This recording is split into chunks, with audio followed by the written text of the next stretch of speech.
We are diving deep today into a historical challenge. So profound, it threatens to shake the entire historical scaffolding of the world's fastest-growing religion. It's a huge topic. Welcome to the Deep Dive, where we take the sources you share with us and distill the critical knowledge you need to be truly well-informed. And the material we have today is, let's just say it's uncompromisingly analytical. So what's our mission today? Where are we focusing? We're investigating the historical chronology of Islam. Specifically, we're zeroing in on the timeline for three pillars, the absolute non-negotiable foundations of the traditional narrative. And those are? The man, Muhammad, the book, the Quran, and the place, Mecca. We're going to be dissecting the arguments from what's known as the late chronology school of thought. Okay, the late chronology argument. The way these sources frame it, it sounds like a fundamental architectural flaw. That's a great way to put it. Think of it this way. Islam is like this massive 1,400-year-old building, right? Yeah. But the foundational blueprints, the documents telling us how and why it was built, they only seem to show up centuries after the construction was supposedly finished. That's the core metaphor. The Standard Islamic Narrative, we'll call it the SIN for short, it relies almost entirely on its own internal sources. But when you examine them, you find they were written hundreds of years too late. And you mentioned those three pillars. The man, the book, the place. They're like the three legs of a stool. They have to stand together. If the historical dating for even one of these legs collapses, well, the entire traditional structure is left hanging in the air. Okay, let's unpack that with some hard dates. Let's get into this chronological gap that makes the traditional story so fragile. Let's do it. So the SIN, the Standard Narrative, it claims the Prophet Muhammad died in 632 AD. That's our starting line. That's the baseline, yes. But when do the stories about his life, his sayings, his whole significance, when do they actually appear in a documented physical form that we can actually look at today? The gap isn't just large, it's systemic. It's across all the different genres of their source material. To really get it, you have to look at the three main categories of Islamic historical writing. All right, let's start with the biography, the Sira. For listeners who might not know, what exactly is the Sira? The Sira is the big one. It's the comprehensive life story of Muhammad, his birth in Mecca, his campaigns, the revelations, all of it. It's the story. The story we all know. So when was it first written down? The earliest surviving biography that we have comes from a man named Ibn Hisham, and he died in 833 AD. Wait, 833? 833. That is a staggering 200-year gap after the events supposedly happened. Now, I can imagine some would argue that, you'd expect some delay, oral traditions need to be collected. What makes this 200-year gap so critical? That's a fair question, and the answer really lies in the archaeological record, or rather, the lack of one. The problem isn't just the 200-year delay, it's the complete absence of any original existing manuscripts from the people who were supposedly there. You mean from Muhammad's companions, the Sahaba? From them, or even the next generation, the Tabu'in. There is nothing from the 7th or 8th centuries. So when the Sira finally shows up in the 9th century, it's not a primary source. It's a late compilation based on stories that had been passed down and probably edited for 200 years. And I'm guessing the problem just gets worse when we look at the sayings and traditions. It gets much worse, exactly. We move to the Hadith. These are the collected sayings and actions of the Prophet. They are the basis for Islamic law. So, hugely important. Foundational. And the authors who canonized the most authoritative collections, people like al-Bukhari and Sahih Muslim, they lived 240 years or more after the Prophet's supposed death. So they were working entirely from these long oral chains of transmission passed from person to person for generations. Yes. And then you have the commentaries. The tafsir and the tariq, these are the historical chronicles, the analysis of the Quran. They don't really appear in their major forms until the 10th century. A 10th century. Yes. The first really major commentator, al-Tabari, he died in 923 AD. That's almost 300 years after the fact. So we have a clear pattern here. Everything we're told about Muhammad's life, his story, he was all first written down somewhere between 400 and 900 years after he supposedly lived. And here's the crucial geographic piece of the puzzle. These writers, Ibn Hisham, al-Tabari, al-Bukhari, they weren't working in Mecca or Medina. Where were they then? They were Abbasid writers. Yeah. They were working in the grand capitals of Baghdad and Cairo, over 1,000 miles away from the action. I see. So the Abbasid dynasty, they came to power around 750 AD. Exactly. And they had this vast, growing empire. But they lacked a single coherent story. a divinely sanctioned history to, justify their political power. So the argument from these sources is that this huge chronological gap, this 200 to 900-year window, was basically the time needed for the Abbasid political machine to create and lock down a backstory that gave their empire religious legitimacy. That's precisely what the historical analysis suggests, a massive historical editing project happening far away in time and in distance from the claimed original events. Okay, let's drill down on Pillar 1 then, the man, Muhammad.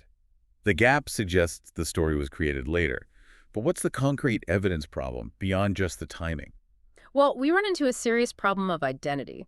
In many of the earliest non-Muslim and even some early Islamic references from the 7th and early 8th centuries, they mention a leader, a figure, using the term Mahmed, spelled M-H-M-D, or Mahmud. But not the name Muhammad. Not the distinct proper name Muhammad, and the sources are very clear on this. And they point out that Muhammad is actually a title, isn't it, not a name? Correct. The sources stress that Muhammad is a title. It means the praised one, or the blessed one, maybe even the Messiah.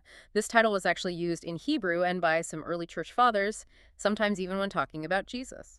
So the very early historical record, it acknowledges some kind of leader with an honorific title, but not the specific prophet that we read about in the Sira centuries later. Exactly. The earliest Christian document that even mentions this new movement from John of Damascus in 730 AD, he calls the leader Nihan and connects him with an Arian monk. It's not the fully formed Muhammad of the Quran at all. So the conclusion of these analysts is that for the Muhammad of the SIN to exist in the 7th century, he has to tick 4 boxes: the specific name, the Mecca location, the Quran, and the 7th century timing. And the earliest historical record just fails to confirm all 4 of those at the same time. Let's move to that second leg of the stool, which you mentioned earlier, Pillar 2, the book, the Quran. If the man's biography is centuries late, what do the sources say about the history of the central text itself? This is a critical hole in the traditional narrative. If the biography is late, you'd hope the source of the revelation, the book, could be verified as being much earlier. Right. But the sources we're looking at show that the Quran, as we have it today, faces its own set of chronological problems. They're tied to, well, standardization and the evolution of the script itself. How so? I mean, the traditional story points to the Uthmanic Codex, right? That the text was standardized very soon after Muhammad's death. The historical evidence complicates that idea greatly. Many sources argue that, yes, the Uthmanic Codex was a critical political act.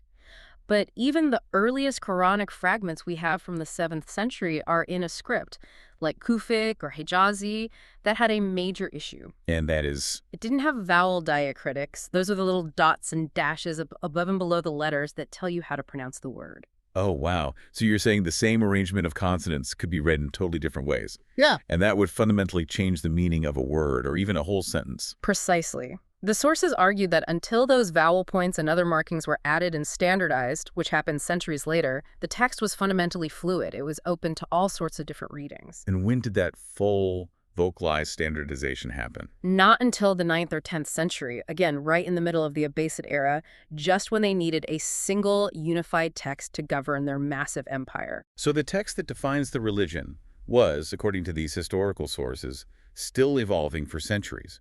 It was solidified at the same time as the late biographies and sayings. It connects all the historical dots perfectly. The man's story is standardized late, the book's definitive reading is standardized late, and that brings us to the third leg, the place. Pillar 3, Mecca. If the man's existence is challenged and the book's text was standardized late, we have to look at the place where Muhammad supposedly spent the first 52 years of his life. Was Mecca even there in the 7th century? This is where the external evidence, or lack of it, is just deafening. The sources argue that scholars have scoured documents from all the surrounding civilizations. We're talking about highly literate societies. The Romans, the Persians. Romans, Persians, Assyrians, the Nabateans, who meticulously documented every trade route. They looked at everything up to the 8th century, and they found not one single reference to Mecca. Nothing. Not one mention of a major trade hub or religious center. 0. The first documented external reference that these sources can confirm isn't until 741 AD in a Syriac text. So, if Mecca was this central hub of global trade in the 7th century, its complete absence from the historical record is Well, it's a catastrophic failure of evidence. And the descriptions of Mecca in the late traditions, they don't seem to match the actual geography. Not at all. The later Sira and Hadith, they describe Mecca with things like streams, grapes, grain, and lots of trees. I mean, they paint a picture of a lush, fertile valley. Which is the exact opposite of its real geography. It's an arid, depleted desert. It suggests that whoever wrote those late traditions was probably living somewhere else, maybe in a much more fertile region further north. And we have to talk about the Zumzam well. It's absolutely central to Mecca's origin story, its ability to even exist in that valley. The Zumzam well is claimed to be a miracle, right? A source of inexhaustible water God provided to Ishmael. It's the reason the city could thrive. But modern research, as these sources note, reveals that Mecca's ability to host millions of pilgrims today depends entirely on modern technology. We're talking vast pipelines that feed water from desalination plants on the Red Sea. And who built that infrastructure? Much of it was built by the U.S.-based Bechtel Corporation in the 20th century. So the clear implication is that the modern reality of the water supply completely undermines the mythical origin story of the city's ability to survive back in the 7th century. Exactly.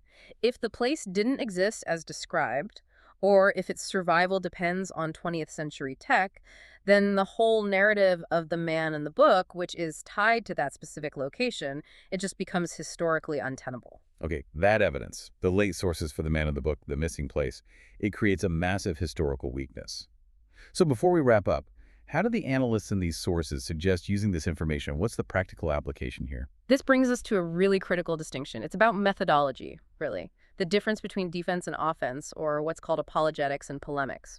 Can you define those for the listener? Sure. Apologetics is basically defense of your own beliefs, knowing your own stuff inside and out.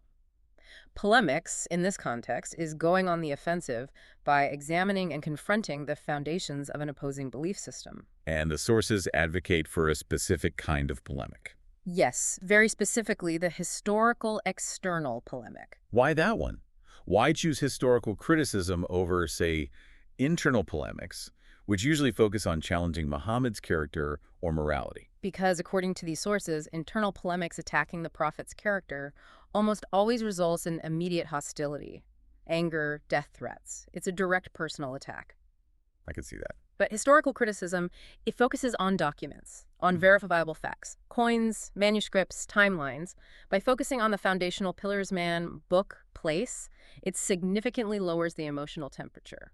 The focus is on objective evidence, not a personal fight. And this approach, it strategically shifts the entire burden of proof. Completely.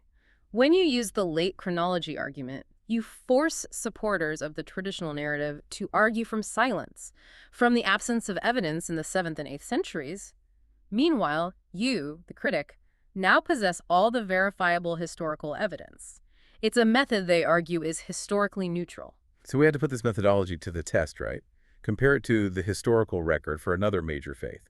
Why should we trust this kind of skepticism? Because we apply the exact same rigorous method to Christianity, and the contrast is, well, it's incredibly instructive. Okay, lay it out for us. The New Testament, which is the Christian equivalent of the Sira, Hadith, and Tafsir, all rolled into one, was written within 60 years of Christ's death. By eyewitnesses? By eyewitnesses or people who gathered testimony directly from them. And you have early, even hostile, non-Christian sources like Josephus and Tacitus confirming Christ's existence and crucifixion within 60 to 90 years. That is contemporary evidence. Okay, so first-century sources confirming basic claims. Now compare that. In stark comparison, everything foundational about Islam, the man, the book, the place, comes 400 to 900 years later. And think about this. The historical texts that Christians themselves reject, like the Gospel of Barnabas, are considered fraudulent by Christians precisely because they're too late. They show up in the 3rd or 4th century.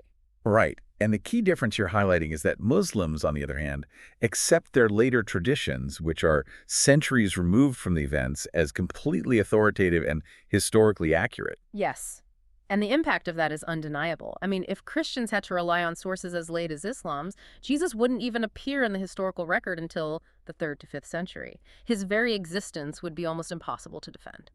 This comparison just clearly shows that Christianity has a much, much stronger historical record based on verifiable evidence. So what does this all mean for you, the listener? We've seen how the three legs of the stool, the man, the book, and the place, all seem to rely on sources that are centuries too late, suggesting a massive historical editing project by the Abbasids, far from the original scene. The burden of proof at this point rests entirely on those who claim the traditional narrative is true. We've identified a severe, systematic, chronological gap that challenges the very existence of the foundational components of the faith based on the historical documents we have today. This deep dive shows that historical evidence offers a path that is, fact-driven. It's focused purely on documentation. So if these historical arguments about the man, the book, and the place hold true, you have to ask yourself a very serious question. Is it possible for a religion to be defined not by its actual origins, but entirely by what distant political power is attributed to it, centuries later? It's a powerful question. And it's a question you can now explore for yourself, armed with the precise facts and challenging timelines we've uncovered today.